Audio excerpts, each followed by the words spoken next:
ainsi pour les leaders politiques def nañ ko kon li ma waxoon yëpp am na waaye bi ma ko waxee ba pare sa moom te xam nañ ni ku jub la te xam nañ ni kenn du ko mën a influencer te ni nga waxee ci moom dafa mel ni méngoowul ak ñun li ñu xam ci moom ma ne leen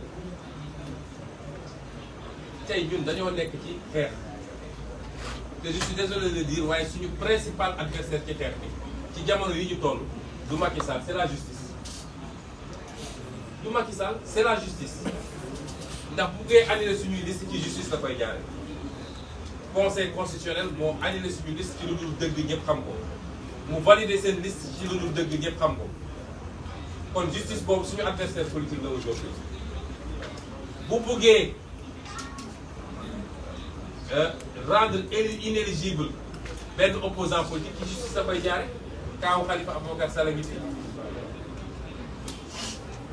bu buggee sonnal opposition ci justice da koy jaare ci arrestation arbitraire kon justice boobu bu nangoo ñu gérer ko rôle boobu dafa war a nangu it moom ak keneen ku mu doon nag wax ji dafay leer fii dafa am Macky Sall di gouverner am ñun ñuy opposé wu ku mu neex nag nga ànd ak Macky Sall ñun amuñu ci problème mais na nga nangu ñu ne ci xeex bi ñuy xeex dañ lay dugal ci xeex bi donc li avocat yi wax justice bi li ñu leen wax juge yi mooy ñoom ñoo war a àtte fi mu toll nii ñoom ñoo war a doon les garants de la démocratie te tant que ñu ngi jël décision yi nga xam ne dëppoo nag li nga xam ne mooy yoon parce que fii ñëpp fi jàng na ñëpp fi jàng te kenn demul ci justice ay loxo nekk kuy dem ci justice da ngay dem ak ay avocat ay professeur université jàpp ci ñoom ñëpp même droit bi la ñu jàng te ñun ñii ñi ci ëpp ci ñun fac droit la ñu génne kon suñu liiree texte de loi mën nañu xam ni mu wax juge bu fi àttewul lu dul yoon ñëpp xam nañ ko à commencer par yow mi ko àtte xam nga ne li nga àtte du yoon mais tant que juge yi ñi ngi doxal yoon di àtte yoon defe naa réew mi apaisement dina fi am loolu mooy seen rôle bu ñu tooñee nañ ñu teg tort bu ñu tooñee nañ ñu teg tort appliquer ñu la loi de manière claire et précise coow du am waaye bu loolu amul bu ñu tooñ te yàlla xam na ni tooñ nañ ñu tooñaat ñu te ñoom xam nañ ko magistrat boo ci wéetal mu ne la li xew fii du yoon li xew démb ak barki démb du yoon waaye tane na par rapport ak lañu daan def moo tax coow li bëriwul ndax sursis bi ñu teg de ci ku ñu jàpp fii sa buntu siège ci manifestation bu war a am à 4 kilomètres d'ici jàpp ñu la ngay manifester jàpp ñu la nga woote jàpp ñu la nga ñu jàpp la ci condition yooyu kidnappé la yóbbu la ba pare xotti sa orma député moo tax wax naa ko il faut porter plainte contre le procureur xotti sa orma député ba pare ñëw ne la ab sursis lañ la jox loolu du yoon waaye ku jàpp 127 personnes bàyyi 127 personnes les 124 nga ne amul sax buñ leen mën a teg ci ay fait ñun dañu naan justice mi ngi commencé jege liy yoon te bis bu ko jegee ba nekk justice boobu confiance bi am diggante ak peuple bi dañ ko restaurer parce que ñoom ils doivent être au-dessus de la mêlée li tax nag duma sori ci loolu mooy xam naa ni am nañu rendez-vous yu bëri ci kanam ak justice boo leen waxee ci lu jëm ci lu rafet ñu ne dañ leen di essayer jël duñ ci sori waaye xam nañ ni rendez-vous yi ñuy xaar suñu diggante ak justice dina bëri parce que su dee ci la ñu mën a dëkk la ñu bëgg a dëkk dinañu jàpp ba sonn waaye dinañu bàyyi ba sonn xam nga 2011 Macky Sall du ñu jàppee benn waayam defe naa mooy sous-alimenté boobu naan daf may assassiné bi ñu ko jàppee dafa ne woon na Ablaye Wade tabax ay prison yu bëri parce que ñoom ñëpp dinañ leen jàpp ñu delloo ko loolu dina yokk li mu am ci budget dina ko tabax ay prison waaye du weesu séjour une semaine wala 10 jours bu soobee yàlla kon wax nañu li tax ñu ne dañuy reporter manifestation bi li leen soxna Aïda Mbodj wax yépp ay raisons yu valable la parce que réew mi ñaar moo fi nekk léegi benn fànn bi dafa am Macky Sall nga xam ne wéet na tey làqatu ci gannaaw police am ak gendarmerie parce que xam na ni askan wi won na ko gannaaw mu jàkkaarloog ñun opposition bi ñun yoruñu police yoruñu gendarmerie yoruñu gànnaay waaye lii suñu police suñu gendarmerie suñu gànnaay mooy askanu Sénégal le peuple sénégalais mooy suñu police mooy suñu gendarmerie mooy suñu justice mooy suñu gànnaay moo tax il faut ñuy dégloon teg askan woowu man waxuma kenn ci Sénégal askan wi laay waxal parce que askan wi moo dem ba xam ni lii Yewwi Askan Wi di leen wax lii mu leen di proposer mooy seen mucc donc man askan woowu laay waxal wootewu ma ndimbal fenn askan wi laay waxal askan woowu nag dañ ko war a dégg di ko déglu askan woowu dafa am lu mu waxtaan ak ñun ci fan yi soxna Aïda cité na ay secteurs yu bëri waaye ëpp na loolu mënuñu ko lim fii la ñu jot ñun ci ay message ay appel ay yóbbante ku fi toog rek ci ñun ay junni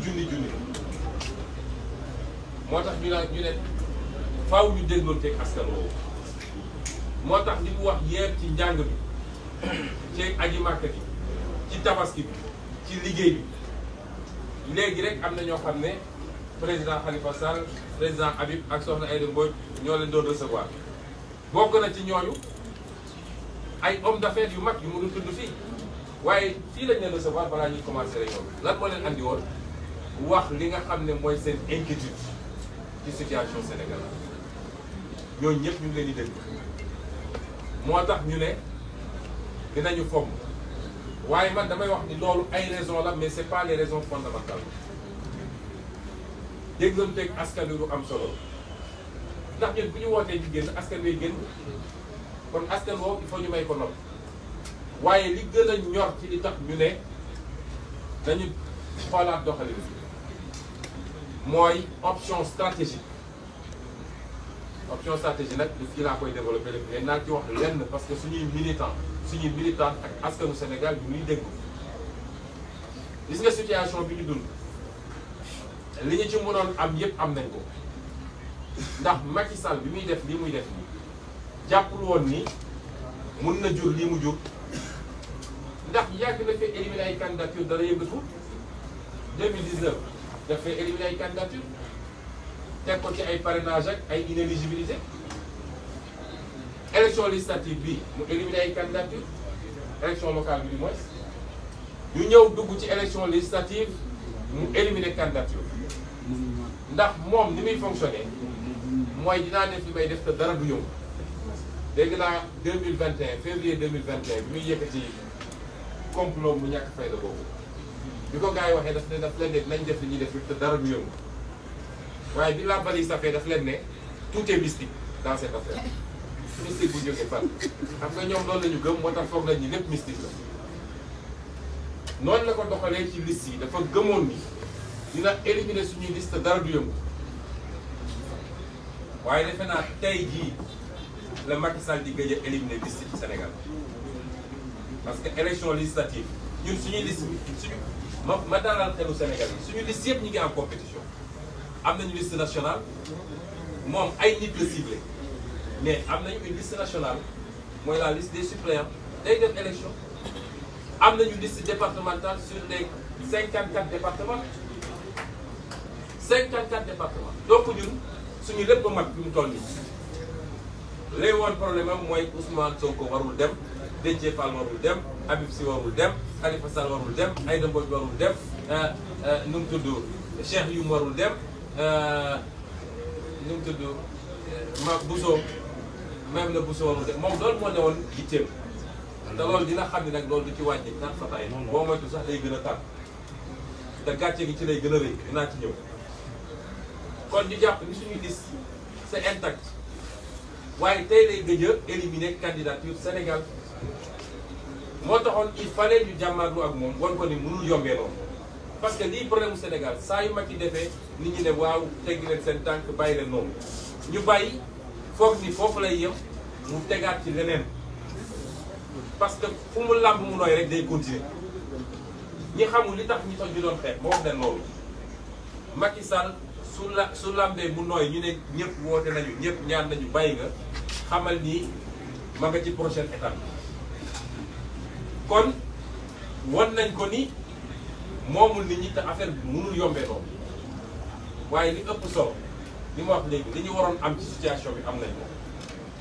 muy ñaar yu am solo lu ci njëkk mooy réew mi wane nañ ni Macky Sall waa réew mi wan nañ ko gannaaw ndax li xew ci casserole yi keroog rek wane na ko Macky Sall da woote léegi ne damaa bëgg nit ñi génn tëgg casserole bu juróomi nit tëggee mu jaaxal te nit ñi joxuñu leen lem menacé wuñu leen loolu wane na ni Sénégal wan nañu gannaaw Macky Sall ñaareel bi am solo ci njàngan bi mooy au niveau international ndax gis ngeen àdduna bi yëpp ni mu traité situation Sénégal am nañu dem ba tuddee ko tyran dictateur de la presse internationale am nañu dem ba tuddee ko tyran ci koo xam ne jamono ji ma ngay ngalaju pour wane ni moom am na dimension internationale war a tax ëllëg ñu jox ko sax Nations Unies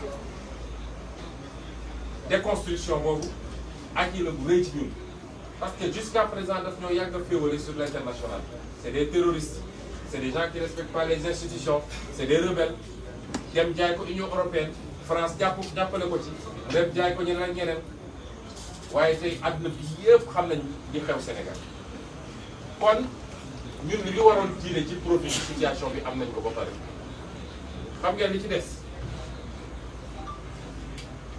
tiire nañ ko te permettre nañu ñu natt Macky Sall natt nañ ko de li muy woote ne am na lu ko permettre tey ku yëngatu mu écrasé la amu ko bis bu askan bi taxawee day xam ni amu ko li mu yor sax ci biir jàpp ni ñëpp ànd nañu ak moom day nax boppam day gën a nag ñi mu àndal ñëpp ci politique ku nekk defar na la dossier ba téye leneen ku yëngatu ma jaar ak yow fi ma war a jaar donc ñoom dañoo mën a randal di randal rek ku nekk téye na la ci ay dossier ne leen nag ñaar yi moo am ku yëngatu def décision sama biir ma jaar ak yow fi ma war a jaar waaye bu ngeen seetaanee ba opposition bi jàll it yéen ñëpp kaso ngeen jëm moo tax léeg-léeg ngeen gis ay nit yoo xam ne kenn xamul kañ lañ leen gëjoon dégg ñu jekki-jekki génn nag di wax ay waxu daanu sare gars yi ñu naan génnal wax de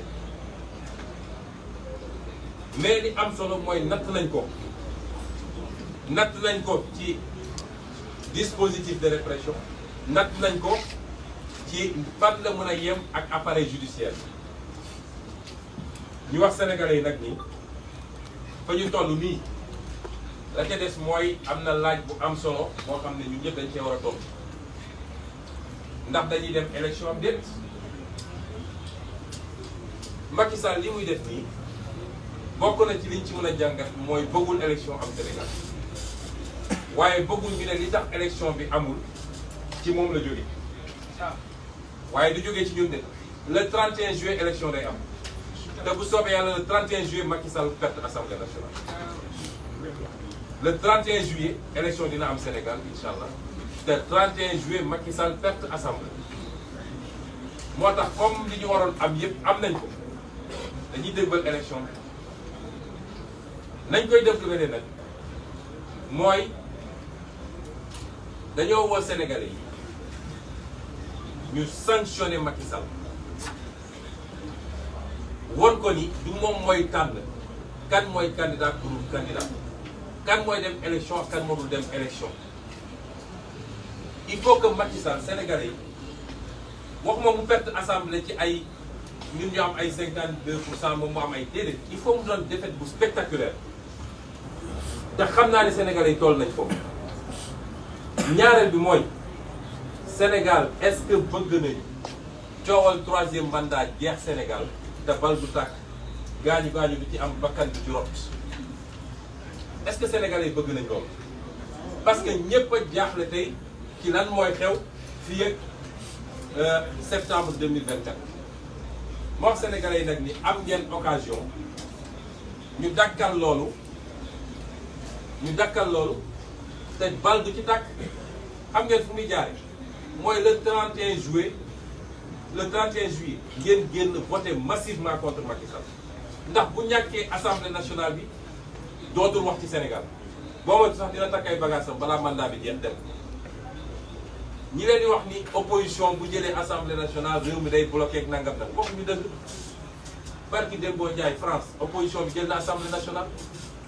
États-Unis à chaque élection de mi-mandat boo moytul opposition jël majorité bi au Sénat te blocage du am parce que ñun ay responsable lañu waaye dinañu saytu li ñu yoree réew mi yéen ñëpp xam ngeen ni càcc bi bëri na ci réew mi randal bi bëri na jël nañu réew mi jaay ko tubaab yi jël nañu suñuy pétrole suñuy gaz ak lépp joxe ko suuf si ñu ngi koy dagg di ko jox étranger est-ce que bëgg ngeen loolu lépp dàkk fi ma ngay jaar ci Macky Sall mu leer ko ni mandat jeex na Sénégal te pour loolu am ñu ngi wax ak askan wi gis nga 31 juillet bu ñu génne woon liste yëpp sax benn politicien am si ñu jël ay nit yu ngeen xamul Yewwi Askan Wi présenté leen voté leen massivement pour Yewwi Askan Wi kon waxu troisième mandat dootu ci am te bal du tàkk manifestation du am gaañu gaañu du am bakkan du ci rot kon ku am kuddu waroo lakk te Sénégalais yi am ngeen kuddu waaye am ngeen kuddu bu leen kenn nax ci leneen ak élection jot ñu sàcc xaalis réew yëpp ñëw di leen ko jox naan leen votel leen am ngeen kuddu te 31 juillet la bu ngeen defee li ngeen war a def nee naa leen 2024 février 2024 à 20h Macky Sall takk nay bagaasam pare ñu abal ñu ak soxoram ak mën a fayoom ak mën a dóoraateem ak jaay réew est-ce que loolu bëgg ngeen ko ma ngay commencer le 31 juillet ci loolu la ñu woo Sénégalais moo tax ñu ne nag dinañu am lu koy natt lii natt loolu dañoo bëgg lii ñu wax ak Sénégalais yi tontuñu est-ce que pare nañ pour loolu. keroog Aïda Mbodj dafa wax fii ne li xewoon keroog ci concert bi concert casserole bi mu ne référendum la. gis ngeen ni concert préfecture yi am na préfecture yëpp dañoo dajaloo def benn concert te benn préfecture rek la interdiction jaadu moom moo wax ni ñu lu yoon wax muy bu Fatick ndax moom nee na menace de trouble à l'ordre public benn ñaareel bi mu ne amul suffisamment de policiers pour encadrer loolu la loi wax ñeneen ñëpp wax ñu loolu préfet Dakar nee na déglu leen bu wax li mu wax dafa am solo. nee na risque réel de trouble à l'ordre public ak des mal intentionnés dañuy jóge ci biti ñëw infiltrer kon moom nangu na ni ñun du ñun ñooy les mal intentionnés du ñun ñooy malfaiteurs yi nee na ay nit yu jóge fële ñooy ñëw infiltrer waaye nee na dafa am ñu préparé woon pour sàcc xaru tabaski jaaykat xar yi loolu la préfet wax nee na gars yi dañu bëggoon profiter ci manifestation ñoom xam nga loolu Macky Sall war naa tey nit ñi amuñu njëgu xar liggéeyul jàppalewul Sénégal ba nit ñi amuñu xar mu ne léegi suñu manifesté woon gars yi dañuy profité sàcc xar bu ñu tabaski ji boo ko sàcc xar sax amoo tabaski am nga yàpp na kon ñoom def nañu seen concert d'interdiction ñu wax leen ñun lan moo tax du seen interdiction moo tax defuñu de ñu wax leen askan bi dañu dégganteeg ñoom lañ ko bëgg a remplacer nag ànd ak mu doon benn référendum ci ñaari question yi ñu wax askan bi benn ñaari question yi ñu wax askan bi benn il faut que massivement askan bi wax ni le 31 juillet Macky Sall dina ñàkk assemblée nationale ci loo xam ne du am laam-laame du am contestation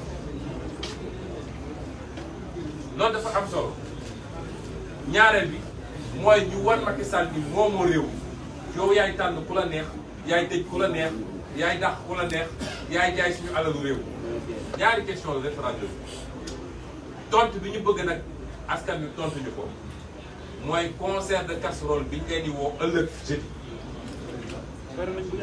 ëllëg jeudi xam nañ ni pare ngeen bu yàgg ñii sax dañ ñëwoon nañ ko def tey waaye nañ ko def ëllëg moo gën lañ ci bëgg nag mooy li ñu amoon keroog dañu bëgg lu ko mat ñett parce que dañu bëgg mu doon message bu gën a forati ci Macky Sall te muy mujjanteelu concert casserole bu ñuy def suñu weesoo loolu dañu yeewi nit ñi ñu préparé ci seen tabaski te ñu jógee foofu dëgmal nag élection locale ndax xam ngeen ni fi ñu toll nii tey fukki fan ak ñaar moo des ci début campagne bi 12 jours dafa jot normalement bés bu ñuy tabaski bés boobu la campagne bi war a commencé xam nga sax loolu li ñu ko organisé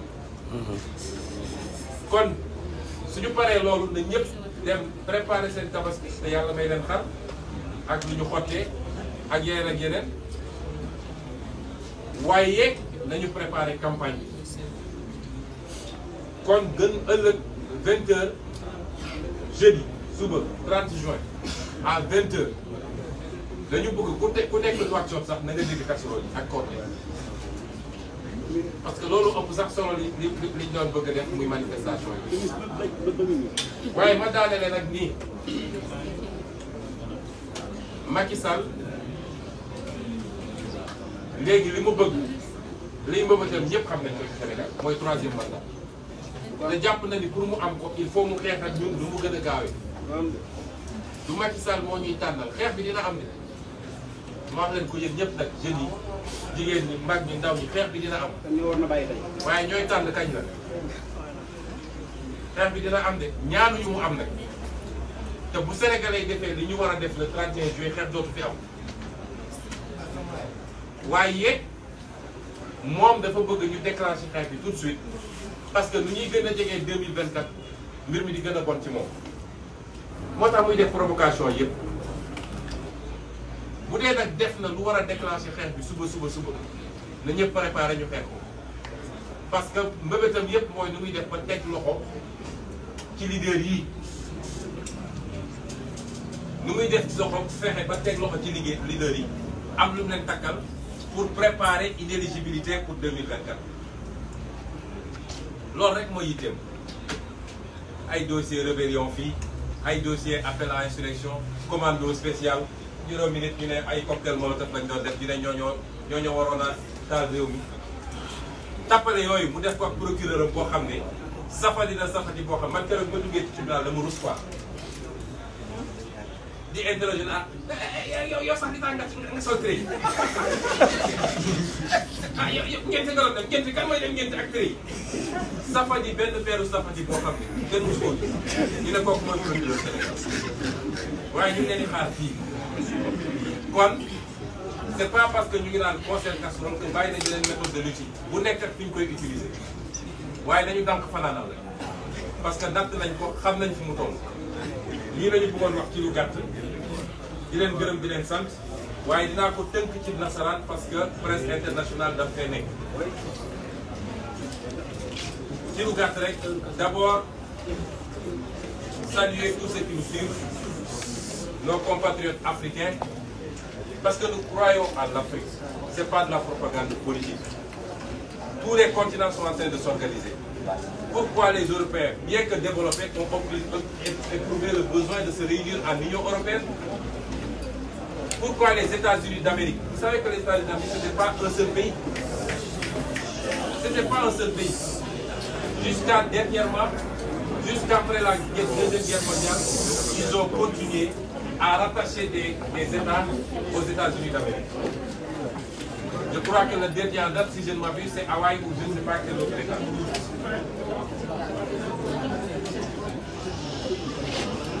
Donc,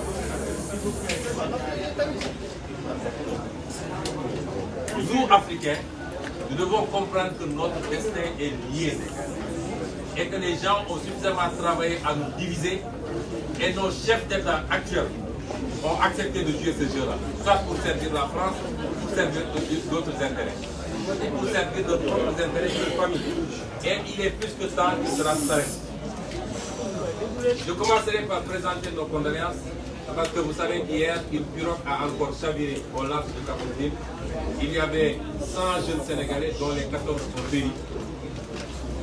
Avant cela, il y a eu la catastrophe à Mérida, et nous exigeons l'ouverture d'une enquête sur le drame de Mérida, avec la participation de tous les pays africains qui ont un ressortissant qui a perdu la vie dans ce drame.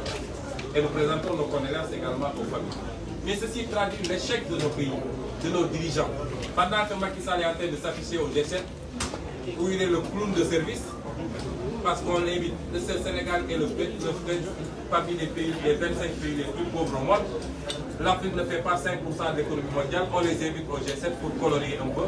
Et il est heureux de s'afficher en grand sourire avec ce qu'on appelle les grands du monde. Pendant ce temps, sa jeunesse est en train de mourir dans les océans pour rejoindre l'Europe parce qu'ils n'ont pas de travail. C'est ça la réalité de l'Afrique. Déplorer tout ce qui s'est passé dernièrement. J'ai vu un titre qui disait fort justement tout ça pour ça. Des arrestations arbitraires. Et sur les 127 qui ont été jugés avant-hier, les 127 sont rentrés tranquillement chez eux. Et ils ont essayé d'avoir des condamnations de principe pour 3 leaders. Ça, c'est la méthode de Macky Sall pour essayer de créer des conditions d'inéligibilité pour pouvoir essayer de récupérer des mandats. Remercier les avocats qui sont beaucoup battus à nos côtés et qui ont fait un travail formidable et de manière tout à fait bénévole.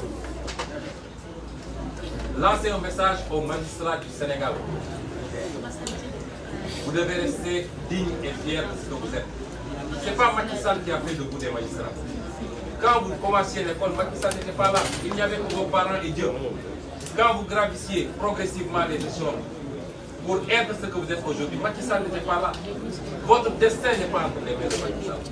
Et vous avez prêté serment de rendre la justice au nom du peuple sénégalais. Gardez cette dignité face au peuple sénégalais, mais gardez cette dignité face à Dieu qui vous a créé et à qui vous rendrez compte toujours. Et ce qui s'est passé hier et avant-hier au tribunal montre que quand une justice s'élève à la hauteur de ses responsabilités, elle peut être l'organe et l'élément stabilisateur d'un pays. Même si nous déplorons les condamnations de principe sur les 3 leaders politiques, même si nous le déplorons, et nous allons nous battre pour que cela soit enlevé parce qu'ils vont être traités après. Mais lancer encore un appel à cette justice. Restez digne, restez au-dessus de la mêlée et traitez tout le monde de manière égale, équidistante et de manière juste. N'acceptez pas d'être les pions du régime politique corrompu et décadent de Macky Sall. Nous devons tous reconnaître que le Sénégal est un pays sous tension. Au niveau national, tout le monde en convient. Tous les segments sociaux, économiques reconnaissent qu'il y a ce pays est sous tension. Je disais tantôt que juste avant cette conférence de presse, nous avions reçu ici des médiateurs de la société civile, mais également du secteur privé, et qui ont tenu à exprimer leur inquiétude. Au plan international, tous les yeux sont rivés sur le Sénégal, et tout le monde exprime ses préoccupations. Vous ne pouvez pas savoir le nombre de messages, d'appels, d'intermédiaires que nous recevons par jour pour nous parler de leurs préoccupations par rapport à la situation. Un pays qui est sous tension politique, c'est que ce pays-là a une opposition forte, vivace, qui fait face à un régime. Et un régime qui a des velléités dictatoriales. Autrement, on n'aurait pas été dans cette situation de tension. Et cela suffit à dire à Macky Sall que son projet de réduire l'opposition à sa plus simple expression a lamentablement échoué et qu'aujourd'hui c'est le pouvoir qui est réduit à sa plus simple expression et qui est en train de se transformer en opposition de l'opposition. Nous en rendons grâce à Dieu. Les gens sont préoccupés, mais ils sont préoccupés par notre propre sécurité, nous les leaders de l'opposition. Nous sommes très sensibles à tout ça et nous remercions également les Sénégalais. Vous savez qu'hier, des gens sont venus passer la nuit devant la porte de ma maison. Je suis sorti, m'adresser à eux vers 22 h pour leur demander de rentrer tranquillement chez eux, que rien ne se passera. Et que demain, je sortirai, je circulerai. Parce que s'ils avaient bloqué le domicile, la porte de mon domicile cette fois-ci, je vous assure qu'on aurait eu beaucoup de problèmes. Parce que je serais sorti dans tous les cas. À 6 h du matin, un de leurs camions Dragon est venu se mettre devant ma porte. Les jeunes et les femmes, et c'est ça qui me touche particulièrement, des mamans, je ne parle pas de jeunes femmes, des mamans, ont passé la nuit dans la maison qui fait face à la mienne, qui est en chantier. Je ne sais pas dans quelles conditions ils ont passé la nuit. Et je suis sorti hier vers 22 h pour les supplier de rentrer chez eux.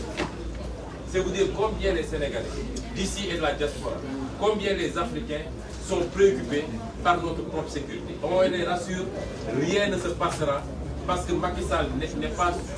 Je pense qu'il a perdu toute sa lucidité. Il lui en reste. Macky Sall n'est pas suffisamment écervelé, excusez-moi du terme, pour attenter à notre vie ou à notre intégrité physique. Il ne l'est pas. Mais ce pays est en tension parce que Macky Sall a pensé pouvoir instaurer une dictature. Et il se trompe de pays, il se trompe d'époque, il se trompe de peuple surtout. Parce que tous ces jeunes qu'il a arrêtés de manière arbitraire, tous ces leaders qu'il a arrêtés, il n'a fait que les déterminer davantage. Demain, on appellera une manifestation, ces gens-là seront les premiers à y être. Et ils ont démystifié d'ailleurs se présenter devant la justice ou se présenter devant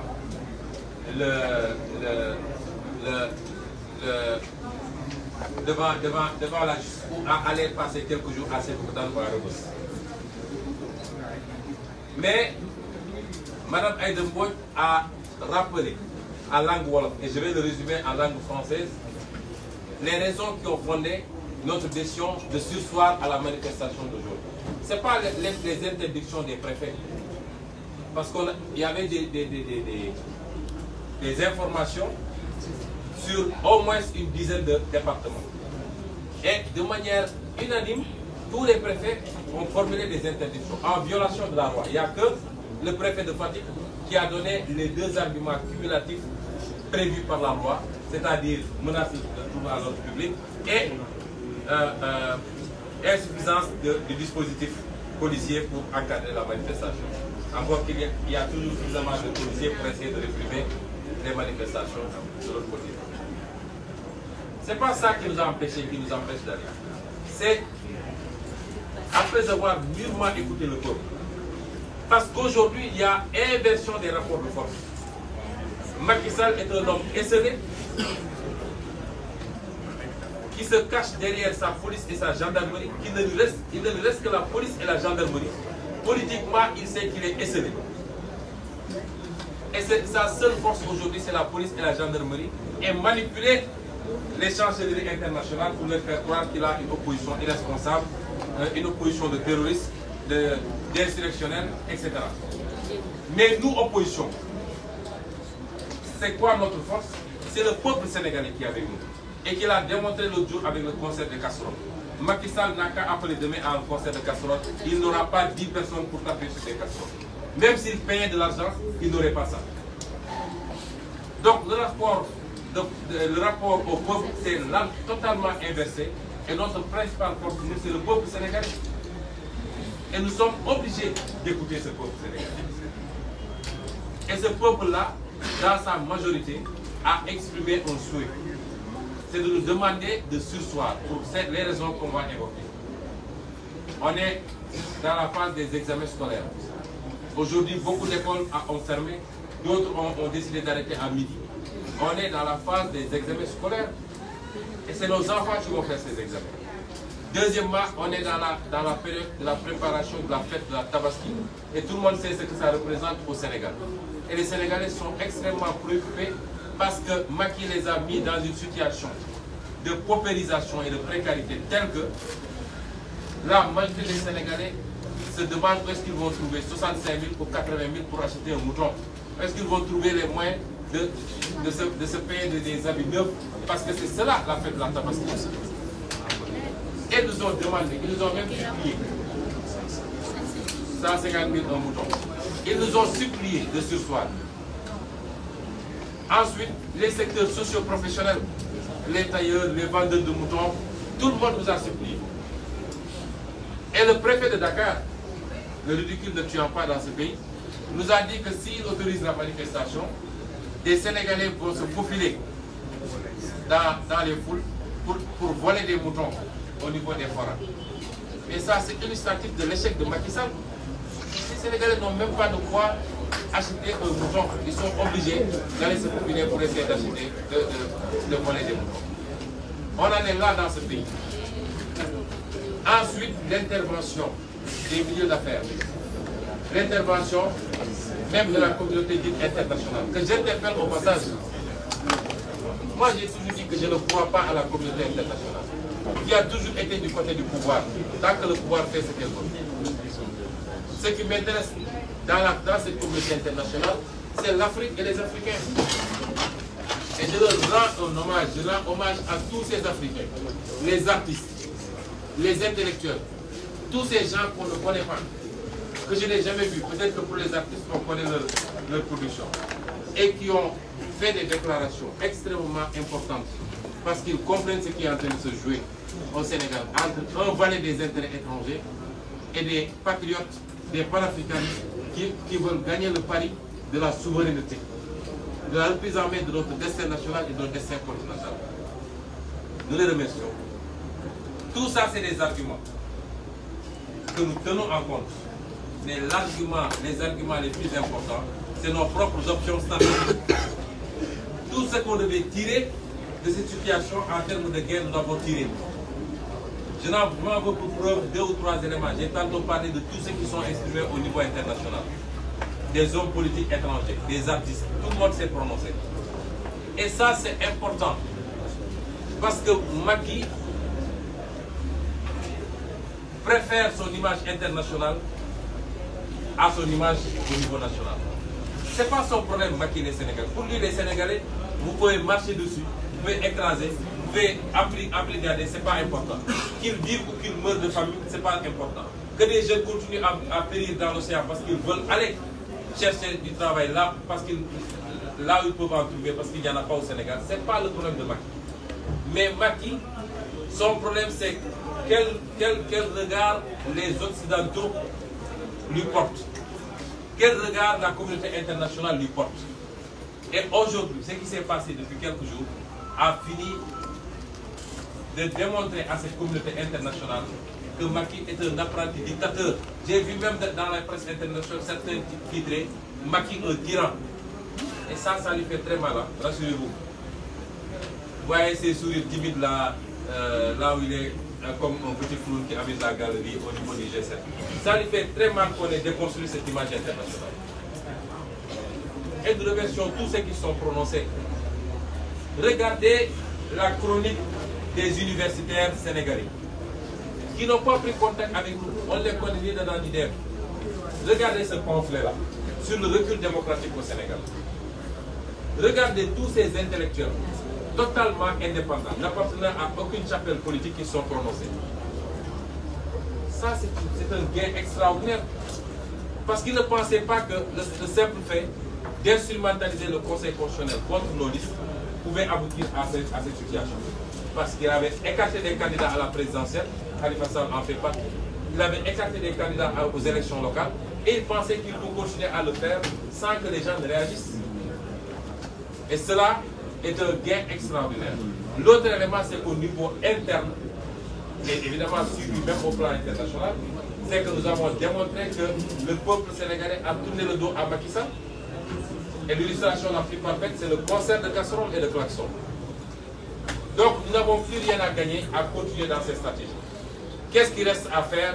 Il faut qu'on s'oriente résolument vers les élections législatives. Et il faut que les Sénégalais sachent, s'ils veulent prémunir le Sénégal du chaos qui se prépare avec son projet de 3e mandat forcé, ils ont un levier et une arme entre leurs mains. Macky Sall perd l'Assemblée nationale le 31 juillet, on ne parlera plus de 3e mandat dans ce pays. C'est ça l'enjeu des élections législatives. Et Yewwi Askan Wi va aller à ces élections législatives et va les remporter sur le terrain. Et c'est pourquoi nous nous orientons résolument vers ces élections législatives. Comment? Le pourquoi, tout le monde le sait. Le comment, vous allez le voir vous-même dans les jours à venir. Mais nous nous orientons résolument vers les élections législatives. Et nous appelons les Sénégalais à faire le référendum avant terme. Il faut que les Sénégalais répondent à 2 questions. D'abord, qu'ils désavouent Macky Sall par rapport à sa gouvernance économique, sa gouvernance judiciaire, mais qu'ils le désavouent également par rapport à ses pratiques politiques malsaines, tendant à instrumentaliser la justice écarter les adversaires politiques? C'est la première question à laquelle les Sénégalais doivent répondre. C'est un référendum.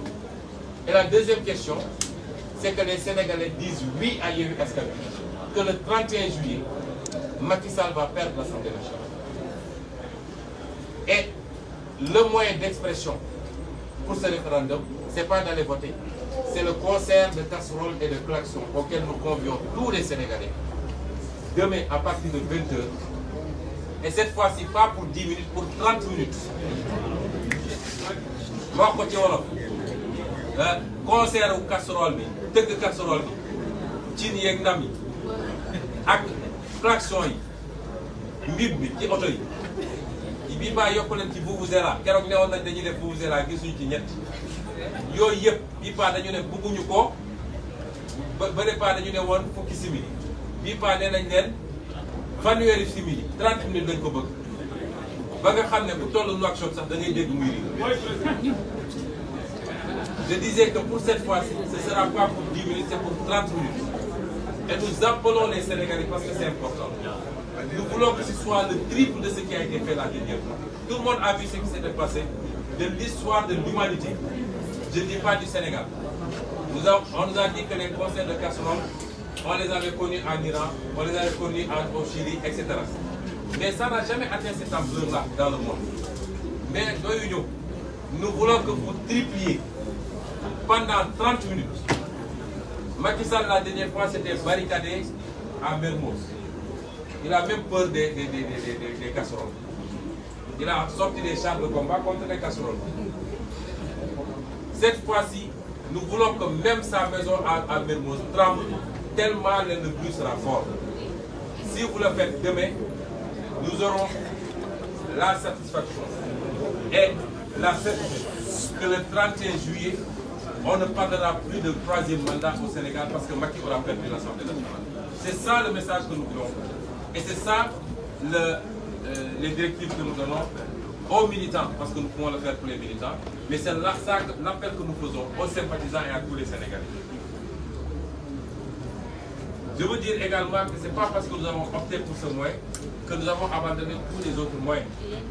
Je veux dire aux Sénégalais et aux Africains que la confrontation avec Macky Sall est inéluctable. Mais nous ne laisserons pas Macky Sall choisir le terrain et le moment. C'est ça qu'il veut. Toutes les provocations qu'il est en train de faire, c'est pour nous amener à déclencher les hostilités tout de suite et maintenant. Alors que nous savons que plus nous nous rapprocherons de 2024, plus il sera en position de faiblesse. Et c'est pourquoi nous disons, tactiquement, nous ne déclenchons pas tout de suite, sauf à ce qu'il franchisse la ligne rouge. C'est-à-dire les complots qu'il est en train de manigancer avec son procureur insipide, incompétent. Je n'ai jamais vu un procureur aussi plat de ma vie. Les complots qu'il est en train de manigancer pour se lever et dire je vais emprisonner Ousmane Sonko. S'il le fait, il aura la confrontation qu'il veut. Et c'est valable pour n'importe quel leader ici présent.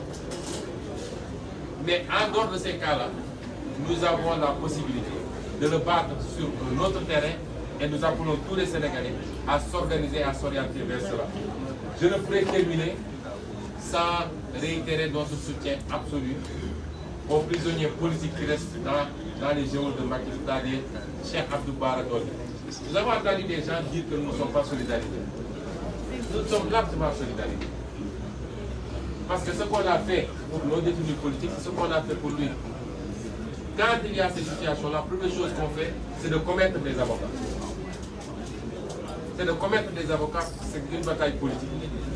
C'est de dénoncer et d'exiger la libération des détenus politiques. Nous l'avons fait largement. C'est d'aller rendre visite. Nous ne l'avons pas fait parce que nous étions dans les situations que vous connaissez. Il n'y a aucun de ces détenus politiques à qui nous avons rendu visite pendant ces 11 jours-là. Parce qu'il y a des moments où mieux vaut rester dehors pour mener le combat, et c'est ce que nous étions en train de faire. Évidemment, dans les jours à venir, dans la semaine même, nous irons rendre visite à Cheikh Abdou Bara Dolly. Je tiens à dire que Cheikh Abdou Bara Dolly est un otage politique de Macky Sall, mais il est notre tête de liste pour le département de Macky. Et nous souffrons des supplices qu'il est en train de subir de la part de Macky Sall. Nous mènerons le combat selon les formes qui s'adaptent. jusqu'à sa libération, jusqu'à son élargissement, parce que c'est notre camarade. Il ne faut pas que les gens jouent à cela, il ne faut pas nous mettre les uns contre les autres.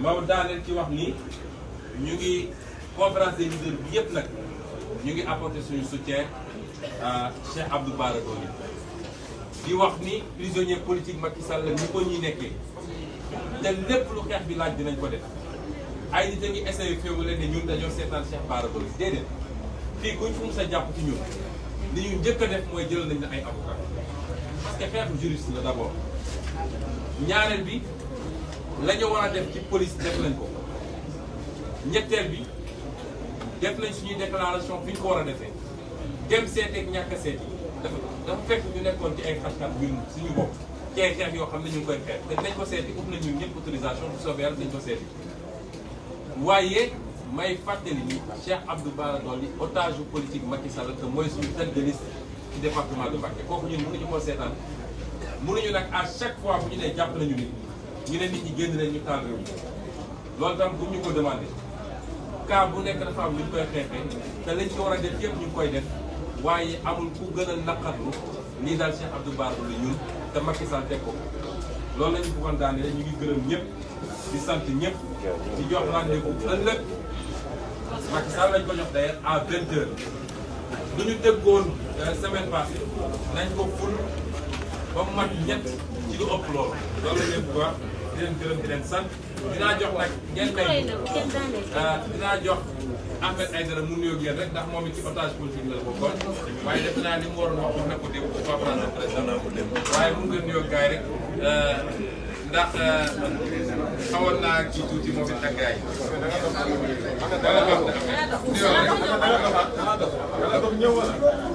ñëw fii de dafa xaw a sori géej waaye mais bu ma xëyee dafa naa rek en tout cas sant nañ presse bi yëpp.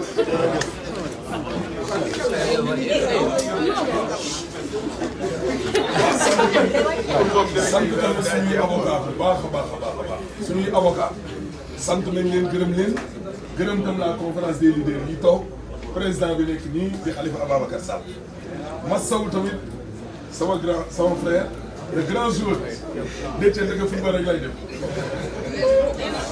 waaw en tout cas ñu ngi sant ñëpp daal di gërëm ñëpp ak di xamal ñëpp daal di président Sonko wax rek ñun ñëpp moom lay wax pour tënk lépp li mu wax loolu lañ wax.